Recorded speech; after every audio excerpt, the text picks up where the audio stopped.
Hello and welcome to the EdjSports Week 12 recap, coming here on Monday after Thanksgiving. Hope everyone had a happy Thanksgiving, had a good weekend, getting back into work, trying to get back into the swing of things with just a few weeks or a month or so left until Christmas now. So I guess we've got a couple more weeks of productivity till everyone starts to fall off. But I'm your host, Ian O'Connor, here as usual with Scott Brown, our VP of Data Science here at EdjSports. Scott, did you have a good Thanksgiving weekend or like a long Thanksgiving weekend? I did, Ian. Thanks for asking. Yeah, we packed everybody up in the car, got on the road, went back home, enjoyed it with some of my extended family. Had a really good time. Took in the football action. Ate some turkey and mashed potatoes. It was a full classic Thanksgiving experience. It was great. How was your Thanksgiving, Ian? It was good. First year we didn't really have as many plans. We did my in-laws family last Saturday. So Thanksgiving, we just had Thanksgiving night, and that was it. So it was nice to have a pretty free calendar for a whole weekend to relax. Kind of do nothing or do whatever comes up in the moment. So that was pretty good. So before we get into our recap, just want to give you the usual reminders. Wherever you're listening to us now, you can find us on the EdjSports Podcast Network on your podcast platform of choice, as well as our EdjSports YouTube channel. Please subscribe to our shows on both of our channels there on either our podcast network or our EdjSports YouTube channel. Give us a review. Helps us grow our audience. We love 5-star reviews. Get this information out to more and more people. We really think that it's very valuable information and want to share it with as many people as possible. Don't forget, we do have our coach rankings. We'll have another video this week after a little hiatus last week. We released the rankings still, but did not have a video with everyone's holiday schedules. But Katie George, our Champion Gaming brand ambassador, will be back with me on Wednesday. We'll have a video released for the rankings through Week 12. And then we'll have our matchups for every game as well as our betting preview coming on Thursday. So now let's jump into the kind of the biggest storylines and games of the week. The first one came all the way back on Thursday afternoon, evening, if you can remember that far back after a long weekend. The Raiders and Cowboys. It was easily the best of the Thanksgiving Day games. Chicago and Detroit was a close game, not necessarily a good game, just because of the two teams that were playing there. This one between Dallas and Las Vegas, very surprising to me, Scott. I don't know about you. I know we talked about it beforehand. I never really would have imagined this, but was the most watched regular season game on any network since 1990. Yeah, that surprised me when I saw that stat. The Cowboys are obviously, America's team, mass market team, so that aspect of it isn't so surprising. But they play in every Thanksgiving, so it's it makes you wonder what was different about this one. But certainly that wide audience definitely was treated to a great game. This one was really compelling for a lot of reasons, and we'll dive into it. Especially when you think about some of the games, even in recent years, that we've had the Monday Night Football game between the Rams and Chiefs, where they combined for 109 points, whatever it was. That was on ESPN. Not everyone has ESPN like they have CBS, which I think this game was on. But even a game like Tom Brady coming back against the Patriots this year, first game, like some of those games you would think, and that was a good game, you would think would be more. But yeah, surprising, most watched game in, over 30 years now, regular season, so surprising. And it was a great game as well. Maybe that's part of it. It would need to be settled in overtime. We're going to start with the third quarter, though, and Mike McCarthy had some errors in this one. He was the top of our coach rankings list prior to Week 11, I think it was. He moved to the top and has had a couple rough weeks here against Kansas City and against Las Vegas this week. So he came into the week ranked 6th overall. He dropped quite a bit after that loss to Kansas City and had some errors there. Had two decisions that aren't going to help him move back up. First one came with 10:08 left in the third quarter. And both of these, before I kind of get into these two, Scott, I know we talked about this beforehand when we're looking over these, but for you all listening, there are going to be some aggressive calls. Even with Amari Cooper and CeeDee Lamb out, just the strength of that Cowboys offense with Dak Prescott, and they still have some really good playmakers there against that Las Vegas defense that really has struggled lately. These are going to seem aggressive, but the first one was 10:08 left in the third. Cowboys were down. They're down 4 at this point. They're down 4 at this point. It was 4th and 3 at their own 41. And choosing to punt there is a 3.8% error. It's the 4th worst call of the week. Now, it's below 4%. We really didn't have a ton of big errors this week. So this is another week where, yes, it's an error. Even when they punt, we still have them winning over 50% of the time. So it's not, a huge error that's going to cost them the game. Yeah. Just based on the game state, the situation at that point. And the two teams, we just think going forward is a better decision there. Right. Like you said, it's marginal, and I think you can even fade it a little bit more when you take into account that, some of their best wide receivers were out in this game. But, we still like to stay aggressive here, and I think this would hold up as being the right call in our minds, even if we were to, I think, fully try to take account of that factor.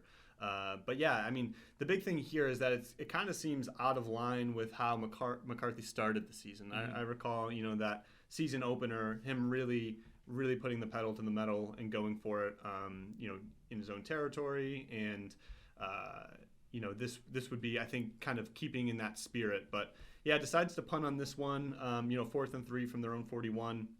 I know this is going to stand out as being on the aggressive side. No surprise to us, though. We think it's the right call, and that Dallas offense. I think even without their two best wide receivers, or two of their best wide receivers, Amari Cooper and CeeDee Lamb, they're still a really competent offense, great offensive line and run game. So, and even Dak can make things happen, outside the pocket. So, I think we still generally support going for it here, even though I think it might stand out to some as being on the more aggressive side.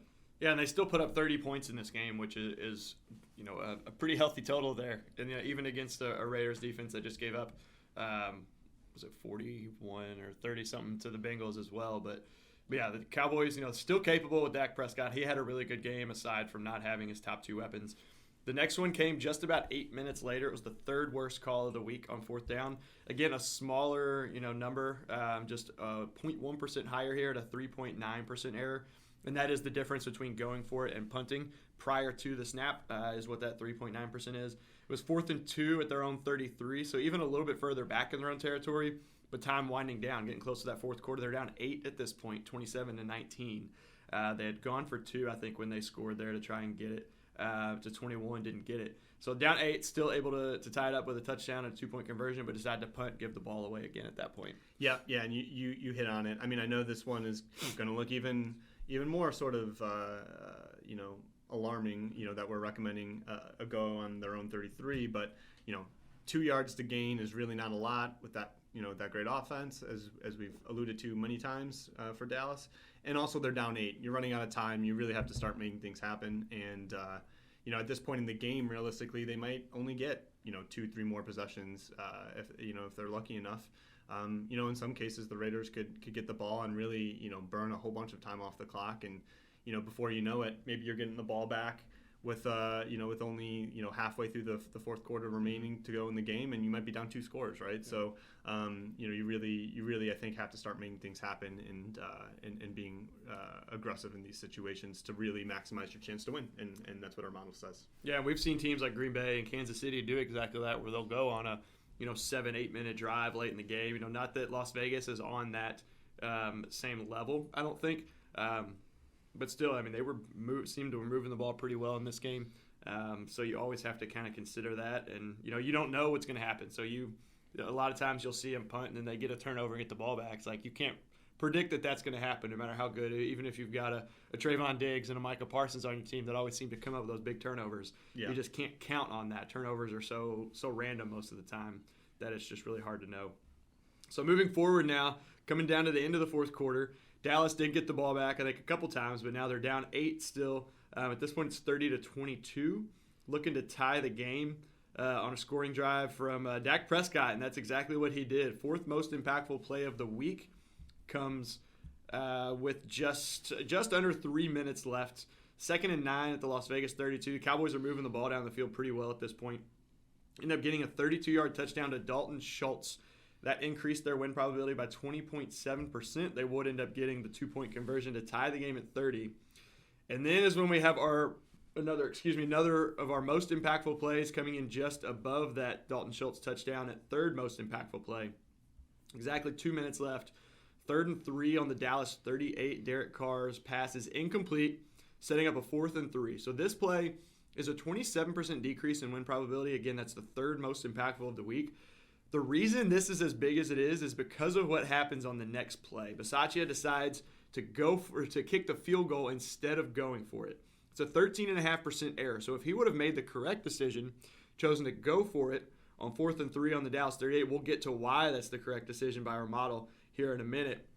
But that incompletion on third down would have only been 13.5% decrease. Wouldn't be in the top 5, but it is. And Bisaccia ranks 22nd in our EdjSports coach rankings, 16th in CCI, which is the critical call index, which is the fourth down decision-making portion of the rankings. And he had a really bad week last week. He's had some questionable decisions here lately. This one came in as the worst call of the week. 1:57 left. Mentioned 4th and 3 on the Dallas 38. Chooses to kick the field goal. Tied at 30. It's a long one, 56 yards, but they take kind of what we call, or a temporary lead. Still a lot of time left for the Cowboys. We mentioned Dak Prescott just drove him down the field for a touchdown pretty quickly. And so that's exactly what happened. Cowboys tie the game in fourth overtime. So that decision, we talk about it a lot of times. We see going from 3 to 6. This is going from a tie to a 3-point lead. And it's just, there's too much time left, especially with a team like Dallas with Dak Prescott, even without those receivers. Yeah, I guess this one isn't terribly surprising to me that Bisaccia would decide to kick the field goal here, but it's also equally not surprising to me that Armato thinks it's a really bad call. I think these sorts of decisions where unfortunately there's not really a whole lot of options that you feel really great about definitely surprise people. I think the fact that you're attempting a field goal to take the lead so late in the game, it feels good, right? It feels like you're in a great position to win. But what if I told you that even if they made the right decision and went for it, that they're an underdog, right? Yeah. So we really don't, it's false confidence, right? You feel sort of like in control of this one and feel like you're really set up to win. You have a 58-yard field goal, or a 56-yard field goal, excuse me. That's no gimme by any means. Carlson's a great kicker, but and I guess the kicking conditions are pretty good in Dallas. But he had a great game too. I think he made 5 field goals, a couple 50-yarders. Yeah, lit it up. But certainly a field goal that's, like I said, no easy attempt, and he misses it. You give Dallas plenty of time to work and good field position in which to work. Just needing a field goal of their own to win the game, they can easily bleed the clock down and do that. And even when you make it, right, they have a similar setup where they're probably going to be taking over from the 25 with 2 timeouts to go. A great offense. All they need is a field goal to tie it up and send it to overtime, which they did. So there's just really, the points, like I said, are taking the lead here, even when things go right and you make the field goal, it's false confidence because there's just too much time and these offenses are too good. Dallas being one of them, where they can easily make it down the field, only needing a field goal and to tie it up. And then in the event that you miss it, they can they have a similar situation and they can easily win it. So they still had 2 timeouts left. Both teams did. Yeah. So going for it here really is the right move because you're gonna convert it at a high clip, 4th and 3. You're going to set up an easier field goal when you make it. You're going to set up an easier field goal when you convert.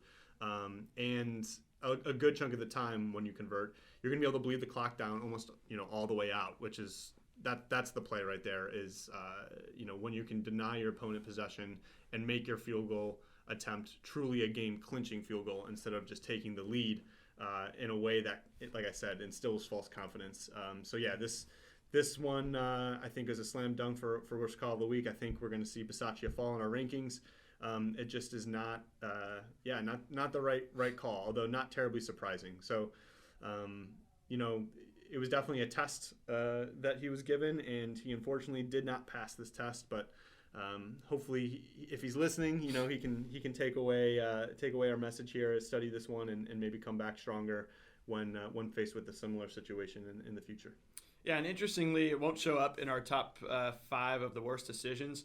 But earlier in the fourth quarter, I think it was a little over 8 minutes left, when the Raiders had a 4th and 7 from the Cowboys' 12-yard line. They were up 5 at this point. This is how they got to 30-22 initially. Chose to send out the field goal unit. It was correct. 30-yard field goal on 4th and 7 was the right call. Our model thought it was the right call. But Dallas had an illegal formation penalty defensively by lining up over the center. So Carlson made the field goal. Looked like Derek Carr wanted to go for it. They had the option, the Raiders did, to take the penalty and make it 4th and 2 from the 7 to get a chance, to convert that, to run off more clock and eventually get a field goal still, or to score a touchdown that could put them up 12 at that point. but chose to just keep the points on the board. It's always tough to take points off the board. I think that's where the human psychology comes into that. It's just really hard to say, hey, we have the 3 points. Like we've already made the field goal. It's a guarantee we can keep those 3 points. It's an 8-point game. They still need a touchdown and 2-point conversion. But if they would have taken the 4th and 2 and gone for it, their win probability would have been 1% higher than it was after they made the field goal. So not a lot, but in a close game like this, that can be huge, especially when you have not only that 1%, but you have the opportunity to increase that even more. I absolutely agree with you. I think if you're really hunting out all the edges, that would definitely be one where you send the offense back out there and go for it. You're at a part of the field where it's just so valuable, right, to run offense. You can on that next play, not only can you convert and set up a goal-to-go situation, but you could also just score on that next play. So I absolutely agree with you. I think forward-thinking coaches might make that move, pull the trigger, and send the offense out, take the points off the board, send the offense out. But not terribly surprised. I think from what we've seen from Bisaccia so far that he would, try to minimize any chance of regret, right? I think we all know how much it would sting, right, to have see points literally on your side of the scoreboard, only for them to be for you to make a decision to take them off, and then if you happen to not convert the upcoming 4th down, then oh man, that really hurts, or oh man, I really look stupid. So I guess even if it's not admitted, I think we all can fall victim to that kind of level of thinking. Or lack of thinking, maybe, I think he's likely not the only one in that boat. I think likely he made a decision that an error that we think was a small error, and likely one that would have been made by many of his fellow head coaches in the NFL. And to be fair, we've mentioned this a couple times on the podcast over the last few weeks, but we're not saying when we kind of talk pretty, or not, I guess, negatively about these errors, saying, it was the wrong decision. Our model thinks it was the wrong decision. It doesn't mean that we're saying they're going to lose. Like in this situation, even with the field goal, they're still over 75%. They still win 3 out of 4 games. It's just, sometimes those small amounts, they do add up, and they can, in the end, based on the level of teams in NFL, a team can come back at any moment. So that was just one that could have come back to bite, almost did. Had some penalties that bailed out the Raiders that really doomed the Cowboys in this one. Some were of their own doing, some were pretty questionable. I think both teams ended up having double-digit penalties on them in this game. But every little bit counts a lot of times. When it comes to those 4th down decisions, sometimes we say 1%, 2% isn't a lot. But if you're making the right decision, every time, then you're going to be in a lot better position than if you don't. Yeah, that's right. Yeah, you just take every decision as it comes to you, right? And it's about the principle of giving your team the best chance to win, regardless of the circumstances, regardless of whatever hand you're dealt. And I think that is really truly the right way to look at it, and the way we try to look at it. And as you mentioned, it's a great reminder.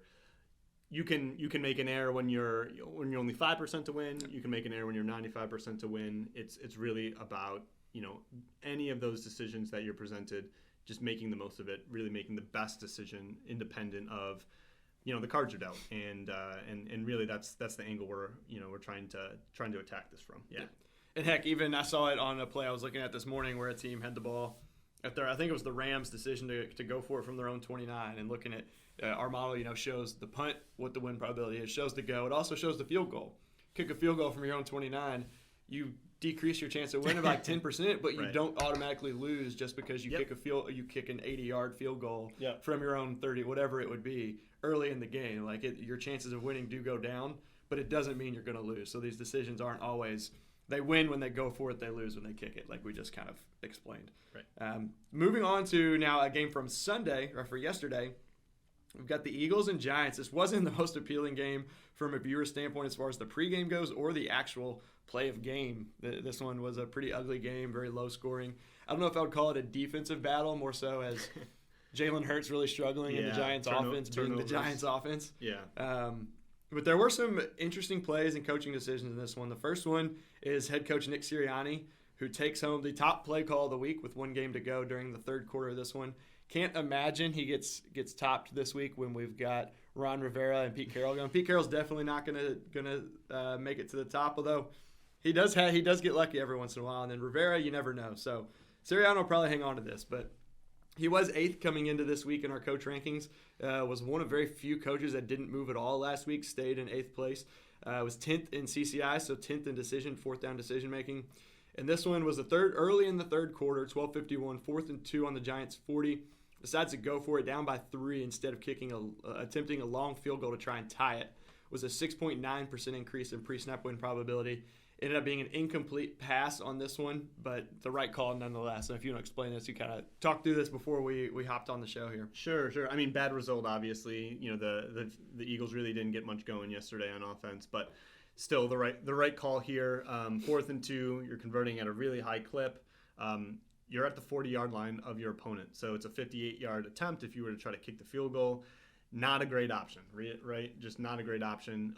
And then punting the ball, also not a great option because realistically, you're at best going to swing field position, 30-ish yards, maybe even less. So there's just really not a lot of value in that. And when you look at all the alternatives, lay them out on the table here, going for it really is truly the best move. You're going to be converting a high clip. As you're trailing in this one, you really need to start making things happen. I know there's, most of the third quarter still to go, but it's even in spite of that, still the right move. You've already moved through half of the game, and you find yourself trailing when you were.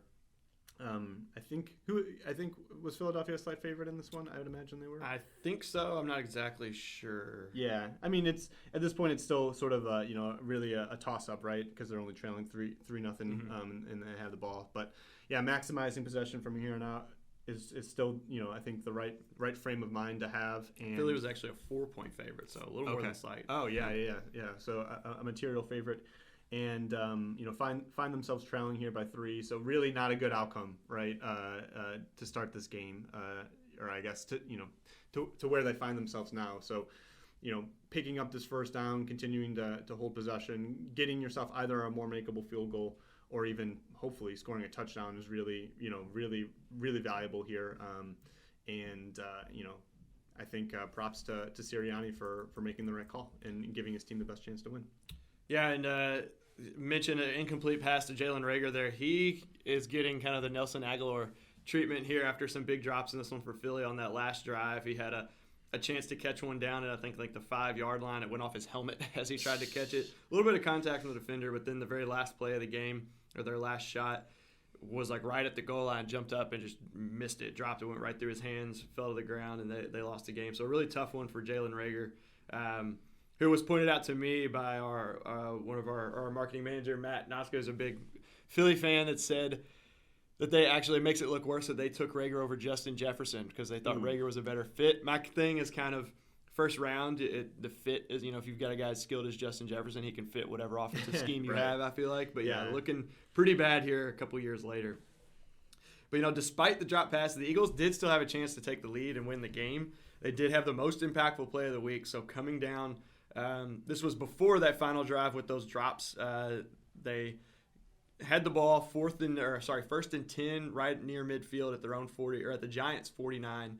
Minute 42 left. Boston Scott gets through the line for 4 or 5 yards. Looks like he could have a little bit more, and the ball just pops out of his arm. Recovered by the Giants, cost them 30.4% in win probability, the most impactful play of the week. So the Philly defense was able to get a stop and get the ball back, leading to those couple opportunities for Reagor.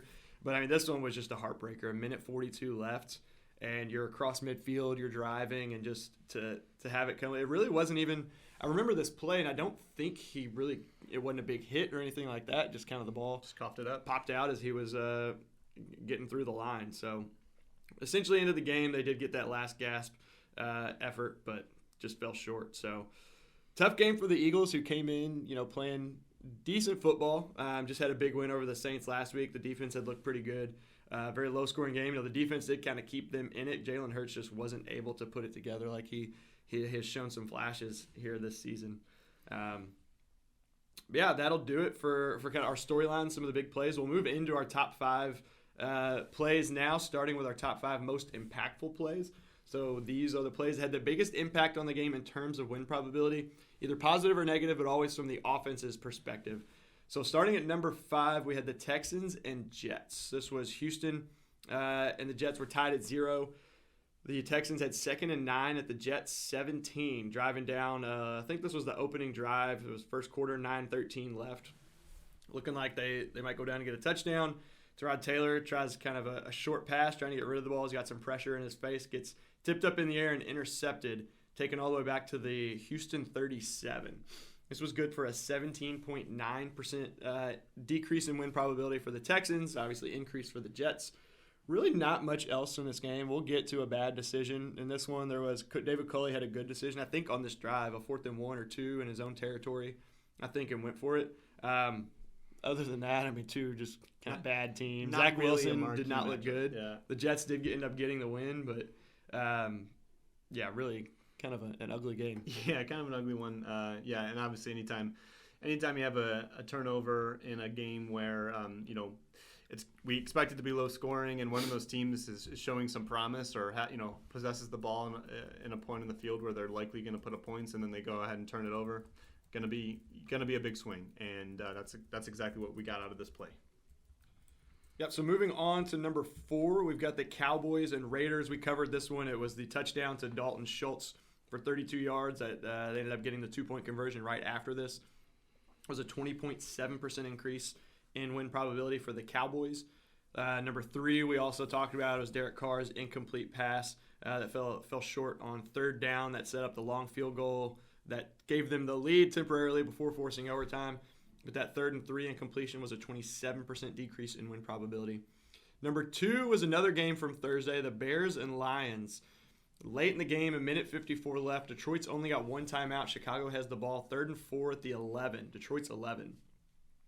Andy Dalton completes a pass down to the 5-yard line, ended up getting down to the 4, setting up the first down. They were able to run out the clock and kick a field goal as time expired to walk that one off. Really not a lot from that game either. I don't even know if there were. I mean, I think Chicago had Matt Nagy had a 4th down go early in the game, but really nothing else on this one that stands out to me. Yeah, other than, Detroit really mismanaged their timeouts at the end of this one. They wound up, I recall calling 2 timeouts back to back, yes. And then suffering a defensive delay of game penalty as a result. In a game where they had this play not happened, well, I suppose even that it happened, really wound up costing them. Bears basically iced the game away here by picking up the first down. It surely would have been nice to have more timeouts at your disposal to call, to prevent them from just completely kneeling it down to basically 1 second left and then clinching with a chip shot field goal. So yeah, kind of questionable there too was Dan Campbell calling. He let it go down almost or to the 2-minute warning, I think, before using the timeout when he could have, used all 3 of his timeouts and stopped the Bears before it even got to 2 minutes. So yeah, in addition to the double timeout, just a lot of really bad time management late in that game. Yeah, questionable decisions there, and anytime you're the Bears in this spot and you're able to pick up the first down, it ices the game away. So no surprise that it shows up here as being such an impactful play and number 2 on our list. And coming in at number 1, we just mentioned it a moment ago, was the fumble by Boston Scott. First down, 1st and 10, right around midfield. Down 6 and coughs it up. The Giants recover. That was a 30.4% decrease in win probability. They did get the ball back and get a chance to win it, but too little time left, kind of in desperation mode at that point. So weren't able to come up with the comeback victory. Now we'll move into our decisions, the top 5 best and worst 4th down decisions. Before we do, don't forget to rate us, review us, subscribe to all of the Edge Sports shows on your podcast platform of choice, as well as our Edge Sports YouTube channel. So moving on, we'll start with the top 5 best 4th down decisions. So the plays that had the biggest impact on the game in terms of pre-snap win probability for the offensive team on a 4th down between punting, field goal, going for it, depending on the situation. So number 5, looks like we actually have only covered one of these. So we'll get through these. Number 5 was the Vikings. Mike Zimmer has been awesome lately. I don't know if he listened to our podcast. He's righting the ship. He's got a lot to do, so he probably didn't get a chance, but he's come around. And we'd mentioned even then he's had some moments, but he's been really good the last couple of weeks, even against the Chargers a couple weeks ago. Had some really good calls. Here again, he had 2 4th and goals.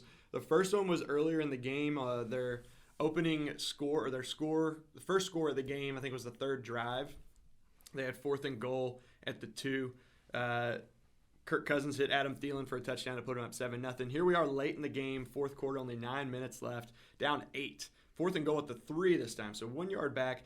This is a situation where I think a lot of coaches would kick the field goal. 9 minutes left, they're down 8. Make it a 5-point game. Get it to where if we stop them, we can win with a touchdown.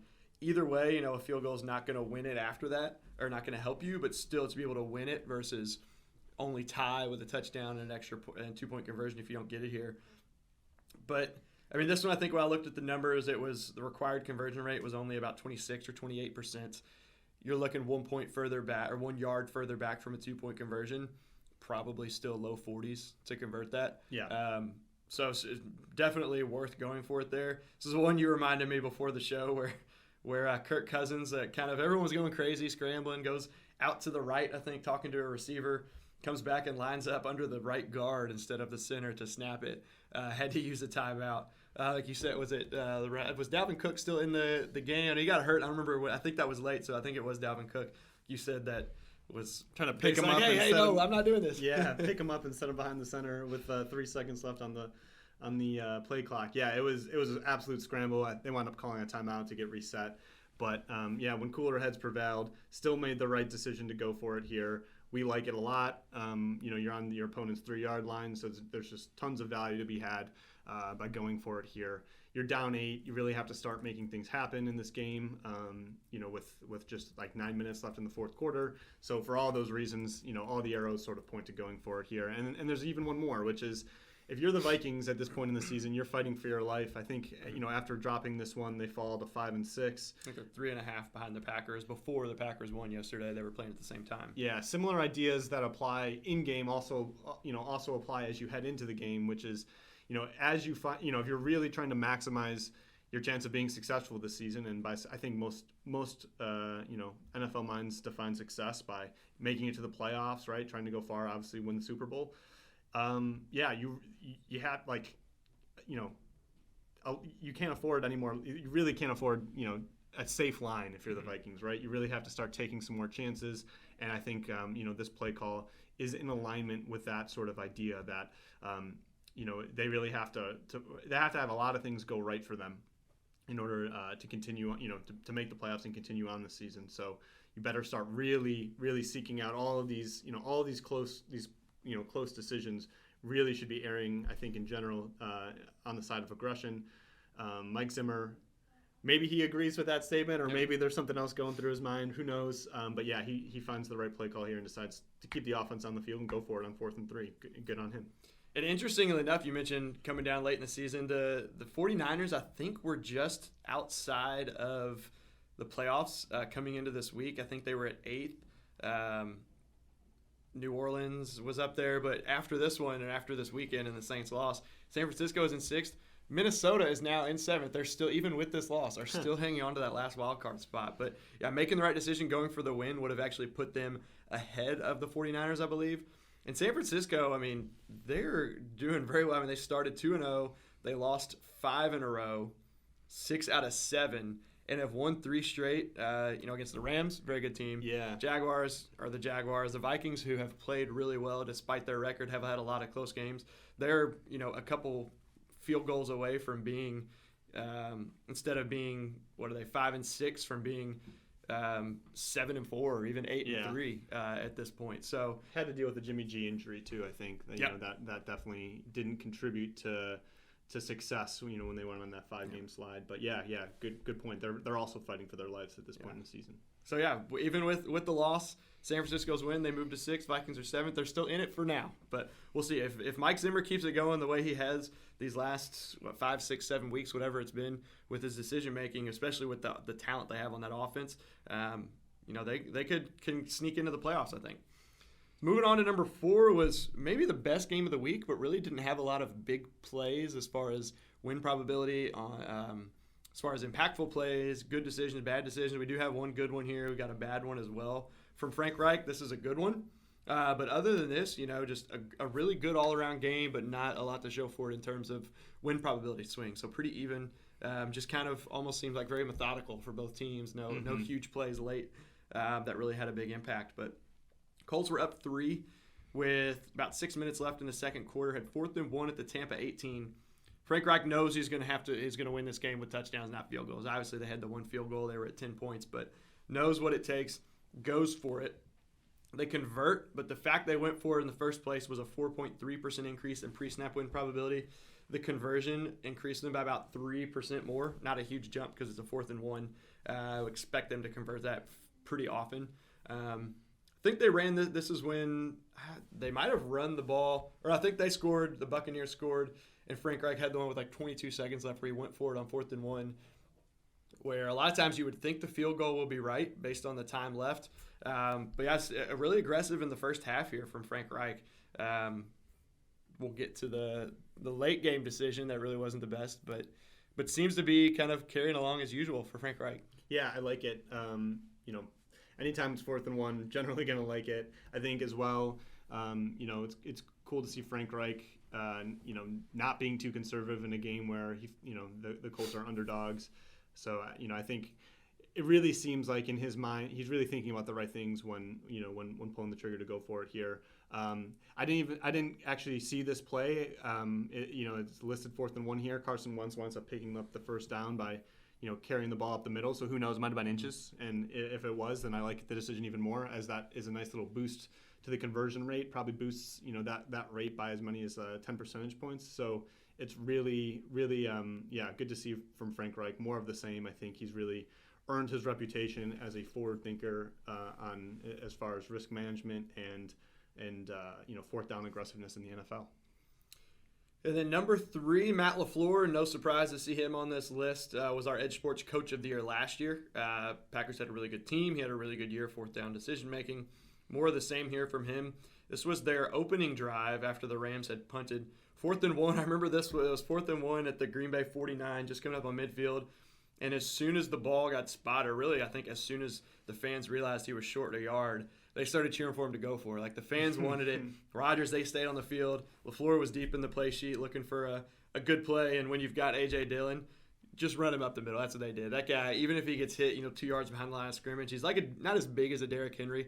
Obviously, I don't think anyone is as big and fast as Derrick Henry, but runs a lot like him, where I think I saw since he came into the league last year, has the most or second most average yards after contact. That guy just does not go down. Had some awesome runs. Ends up picking up the 2 yards here, just busting through the line. Was a 4.8% increase in pre-snap win probability. Sean McVay, actually, on the same game, I think it was the next drive, because Green Bay scored a touchdown on this one. The next drive had 4th and 1 at his own 29. This isn't in our top 5s, but chose to go. It was 4th and inches. Chose to go for it. I remember Aikman and Buck on the broadcast talking about it. Aikman said, it's too early in the game. I don't think it's ever too early to go for it on 4th and 1, even if you're your own, coming up on your own 30-yard line. And that was, I think, 3.5% for Sean McVay there early in the game. That came in at 6th or 7th in the top 5. But really good decision. But LaFleur makes the top 5 here at number 3. Just a really good game all around here, too. Packers got up big. The Rams tried to make it a game late. McVay with some bad decisions late as far as time management. I don't know if you saw the end of that one, but they had a 3rd and 1 with 45 seconds left, down 11. They're inside the Green Bay 30. No timeouts. And, a lot of people assuming they're going to go ahead and kick the field goal, which they did, but not after they ran it on 3rd and 1 and didn't even pick up the first down. Ugh. And the kind of, or not really the argument, but looking at it, it's not like it's college football. You pick up the first down, the clock stops. Even if you get the first down, the clock's going to run. And so they got down to, I think, 20 seconds when they kicked the field goal. Just really questionable decision. I mean, Green Bay was a heavy favorite to win at that point anyway. Right. 30 seconds left, up 11. But, yeah, McVay and LaFleur both with some good calls early. McVay kind of threw it all away at the end of the game. LaFleur coming in at number 3 with a 4.8% increase. Number 2, our familiar face here, John Harbaugh. Early, up 3, 4th and 1 at his own 44 with 11 minutes left in the second quarter. You've got Lamar Jackson. I mean, I don't think there's really much else to this, a 5.4% increase. Yeah. I mean, at this point, it's become very routine for Baltimore, John Harbaugh, to make these decisions. We support them. We like it. Anytime they're going to, be experiencing a 4th and 1 this close to midfield, it should, in general, barring, extreme circumstances. It's hard to even think, what circumstances could come up where you shouldn't be going for it if you're Baltimore. Snap the ball back to Lamar Jackson. Let him work his magic, and that's more of the same on this play. But yeah, we support this decision. We like it, and I think more of the same from John Harbaugh and the Ravens. Yeah, and it sucks as a fan watching because, you stop a team on third down. Yeah, like, most of the coaches, Cleveland Browns fan, they're not going to go for it. You're like, all right, we stopped them. With Cleveland or with Baltimore, I remember watching this last night, sitting there, and they get to 4th and 1. I'm like, there's no chance they're not going to go for it. Right. There's no chance they're not going to get it. The odds of them getting a 4th and 1, I think, are probably an average team is, mid 60s, close to 70%. I wouldn't be surprised if the Ravens were over 80% to convert a 4th and 1 at any given moment. Yep. And number 1 is the one we talked about, Nick Sirianni. 4th and 2 at the Giants' 40. Chose to go for it early in the third quarter, down by 3. Passing up the long field goal that you may or may not make. It was a 6.9% increase in pre-snap win probability. So now we're going to move on to the top 5 worst decisions. We'll remind you about our Edge Sports. We have a new site that we worked on all in the offseason that we've had out this season, as well as an app we've got this season where you can get NFL news, pregame betting analysis for every game. You can see these top 5s as well. For every game, you can see our fair value spread and our fair value total, which are kind of our generation of a spread and total like you'd see for Vegas, just where we think it should be. We'll get to that in our Monday Night Football preview here shortly. Just want to remind you that you can get all of that information yourself on our website at edjsports.com. It's edjsports.com. And then our Edge Sports app available for both iOS and Android. So, Scott, now that we got the good decisions out of the way, we'll wrap up the weekend preview with a look at the top 5 worst decisions. We covered a handful of these. There's only 2 of them we have not covered, starting with number 5, the Texans-Jets. So, the Texans, David Culley actually comes in, the Texans come in at number 5 on the impactful plays and number 5 on the worst decisions. Down 4 early in the fourth quarter, a little under 12 and a half minutes left. 4th and 3 at their own 39. Now, he went for it earlier in the game, I think. I mentioned it was a 4th and 2 or a 4th and 1. Maybe it might have been their opening drive. He chose to go for it. But the situation, I guess the time winding down, getting nervous, choosing not to go for it. I don't know what the reasoning is. Yeah. It's pretty marginal, too. I mean, I think, this is right on the outside here, number 5 on our list, 3.8% air. We would have liked to see him go for it. And stay more aggressive. Can't say that I'm terribly surprised based on what Coley's shown us so far that he would be punting here. But yeah, I mean, time's drawing down. I would say that with just 12 minutes left in the fourth, that you have to really start counting your possessions up. You're likely not going to see the ball very many more times, but in this matchup with these offenses, that actually turned out, as you can get. Yeah, I mean that turned out to be less true because the offenses just struggled so mightily. They wound up, I think, getting the ball back 3 other times. So, but yeah, it's just in general not the right call here. Down 4, against especially more competent NFL offenses, you punt the ball away here. You're just sort of, I think, hoping that they don't put any more points up on you. But I mean, that's no guarantee by any means. And yeah, I mean, it's just a horrible state to find yourself if you get the ball back. You're down over, down 2 possessions with say 5 or it's like 7 minutes left in the fourth quarter, and you have the Texans offense, right? Yeah. So really ought to be thinking ahead here and being a little bit more aggressive. We would like to see them go for it on 4th down. Coley finds the punt. Like I said, not terribly surprised. It's also sort of a marginal error, but an error nonetheless, and lands him as number 5 on our list this week. Worst play calls. Yeah, and it was the opening drive of the game. He had 4th and 1 at his own 41, so pretty close. It's just kind of surprising me. A lot of coaches are coming around to the 4th and 1s. The 4th and 2 and the 4th and 3, it almost seems like that they act like it's 4th and 10. Yeah. Like, yes, it's a yard or 2 more, but you're coming down, into some dire situations where you're down 4, 12 and a half minutes left, maybe not a dire situation necessarily, but I mean, down 4, if you punt, you give up a field goal, you still need a touchdown. Yep. Just a tie. If you give up a touchdown, you're down 2 scores. And it's a 4th and 3. Like, yes, your conversion probability goes from, mid 60s maybe to 50%. But it's still, I think it's worth it in that situation when you've got an offense that is struggling to move the ball. Yes, like you mentioned, Scott, the Jets struggled as well to move the ball. 2 kind of pretty poor offenses.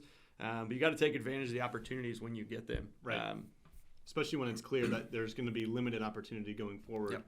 and you're already trailing, by 4 points. Could be more after you give the ball away. So, yeah, definitely. I think staying aggressive here, if you're truly trying to maximize your chance to win the game, it's the right move. And number 4 and number 3 we'll gloss over pretty quickly. It's the 2 Mike McCarthy errors, like we mentioned at the top, and Scott kind of talked through. They are a little aggressive from our model, which is, I think, safe to say, is typically a little bit more aggressive than others. Based on the expanded data that we have, that offense. We've got a whole lot of data that backs up the model, as well as our customizations that we think are some of the best, if not the best, in the business. So we feel like we know these teams very well. And even without the receivers, having that 4th and 3 at their own 41 for Dallas, down 4, 4th and 2 at their own 33, down 8, getting in close to the fourth quarter there. We're 3.8 and 3.9% errors, and we stand by those. Number 2, Colts and Buccaneers. Colts were up 3 early. I mentioned Frank Reich had a couple good decisions. We covered one earlier. This is one where he had a bad decision. 4th and 1 at his own 43. 9 minutes left in the first quarter, chooses to punt. The Colts have a really good rush offense. You got Jonathan Taylor, good offensive line. The Buccaneers have a very good defensive or good run-stopping defense as well. But still, a 4th and 1, like, you don't have to run the ball even. Carson Wentz can roll out, can sneak it, can roll out, hit a handful of those tight ends. It seems like he always does well with. Heard a couple of names yesterday. One of them was a tight end I'd never even heard of before for Indy that he was able to hit. So just, a fourth, it's early in the game. Even if you don't get it, there's a lot of football left. The Colts have a very good defense of their own. It stepped up a couple times, especially on the muff punt that Nyheim Hines had, where they stepped up and only surrendered a field goal when the Bucs got the ball at the 17 to start. So this one, 5.3%, really not anything that we haven't seen before. Yeah, I mean, I just tossed some praise towards Frank Reich a moment ago, and he deserves, I think, the blame here because this really should be, I think, an easy call, especially for him. 4th and 1, just got done saying it. The Colts are a good enough team. They have a competent enough offense where these are just always, or almost always, going to be the right call to go for it, especially when you're this close to midfield. So yeah, this one was a bit of a head scratcher from him. Usually not things that we see from Frank Reich, and I think once again, especially when you're facing when your opponent's offense is as good as the Bucs, you definitely really have to think long term here and maximizing points early in this game. And so yeah, going for it is definitely the move. Is definitely the play call we endorse in this situation. And then number 1 is the Rich Bisaccia decision where he chose to kick the field goal in a tie game late.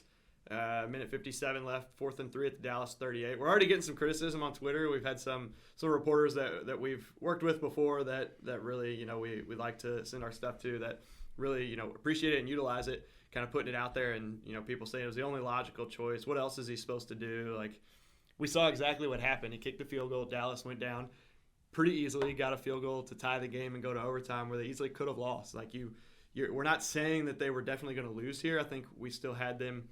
They were not even favorites to win at this point. So it dropped them down to where they win only about a third of the time versus almost 50% of the time when they go for it. They're just Las Vegas. Dallas is a better team, on this day. Maybe they weren't. They had a lot of penalties. We talked about that. Some were questionable. Yeah. But there's just, like we said, there's too much time left.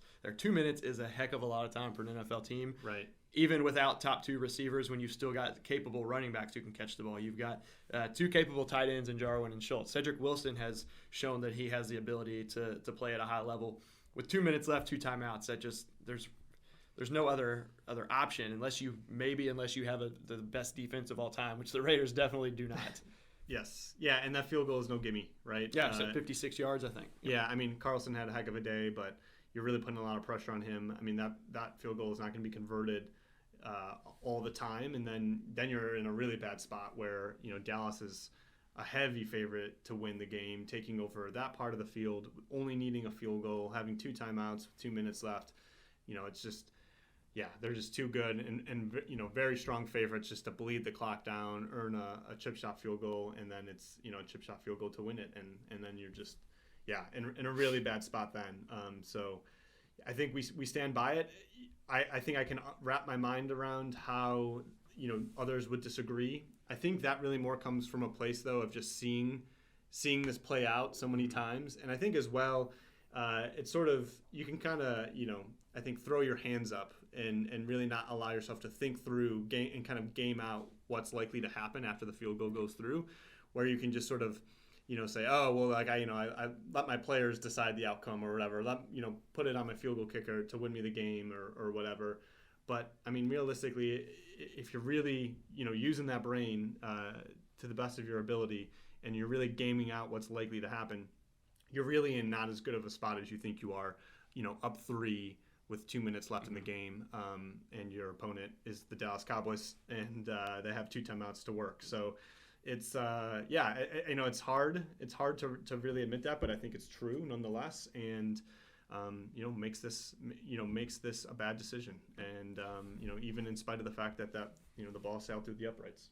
Yeah, and people might look at it too and say, all right, well, if they don't get it, the Cowboys march down, they get that field goal, and they win the game instead of overtime. It's like, yeah, that's the chance you take, but at a 4th and 3, you're still, like we mentioned, I think over 50% to convert that. Raiders' offense was looking pretty good that day too. Hunter Renfrow had about 1 million yards, and seems like Derek Carr's able to find him whenever he needs to. Definitely can understand where you might disagree, and we're not even necessarily saying it's the absolute right call. Like, our model is perfect, but at 13%, it's pretty darn good to where we're gonna be confident in what it's spitting out there on that 4th down there at 13%. Yep. So that will do it for the weekend recap and the weekend and the Thanksgiving Day game recap. Before moving on to our top 5 or to our Monday Night Football preview, just to remind you that you can see all of these top 5s on EdjSports.com in both the app and on our website. And then we have our Risky Business column already available this week by Frank Frigo.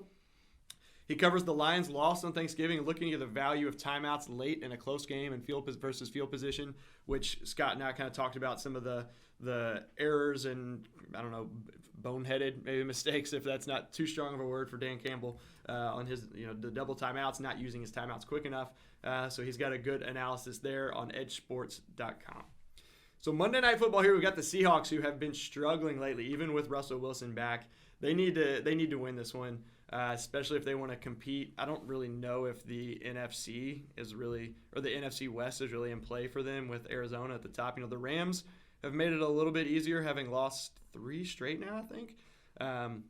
Seahawks are in last, but they're only 3 games out of second, so still, I think, have an opportunity to get the wild card. A lot has to go right for them to get in there. They're currently they're sitting second to last, but only a couple games out, so they can do it, but a lot has to go right. And then we've got Washington, who's won 2 in a row.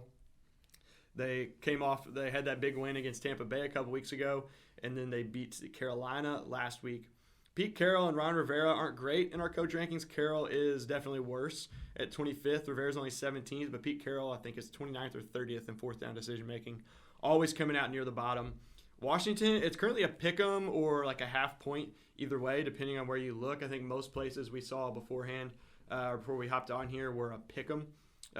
So Scott, what do we see? Do we see any value in this game at all? That's a pretty close one. Yeah, this line has bounced around, as you alluded to. It's Washington was maybe a 1-point favorite earlier in the week.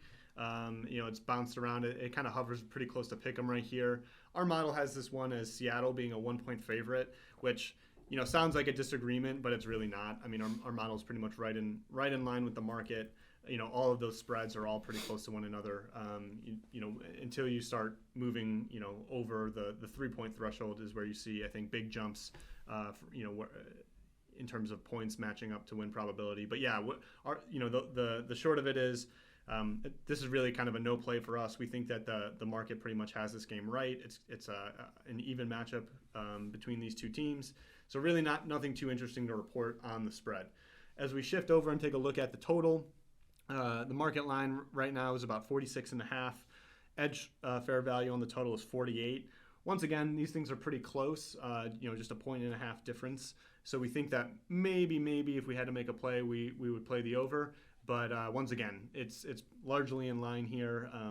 Not really a whole lot of, I think, juicy differences between what our model, thinks is going to happen and what the market has as fair. So unfortunately, not really a strong opinion on this one way or the other. As we sort of shift and take a look at what the public's doing on this game, it looks like that the number of bets placed is in favor of Washington by a breakdown of 61% to 39%. So that's 61% of bets are backing Washington, whereas 66% of the money is backing Seattle. So there's a bit of a disagreement there. It's close to about 2/3, 1/3 in each case. But it looks like kind of the read here is that Washington is the side of retail, whereas the sharps appear to be backing Seattle. I think this is probably more true earlier in the week when Washington was actually outright favored by a point in the market. And as game time has drawn near, we've seen it move to pick 'em in a lot of cases, or even I've seen, I think, some lines actually show Seattle as being a 1-point favorite in this one. So I think maybe what you could read into what's going on is that as the smart money is moving in close to game time, it's moving on into Seattle, right, or onto Seattle, I should say, as game time draws near. So yeah, I mean, once again, I think largely we agree with the take that this game is pretty even. Don't feel super strongly about betting either side. So yeah, take that for what it's worth as you tune into this one tonight or not, or place any bets or not. But yeah, that's really all there is, I think, to report from the model standpoint on this one. Yeah, and you mentioned the market or the sharps, the money being higher on Seattle. It's interesting on this one that last Sunday night it opened at Seattle -2. It went, kind of moved down to a pick'em by last Monday. Went up. Washington kind of bounced around 1.5.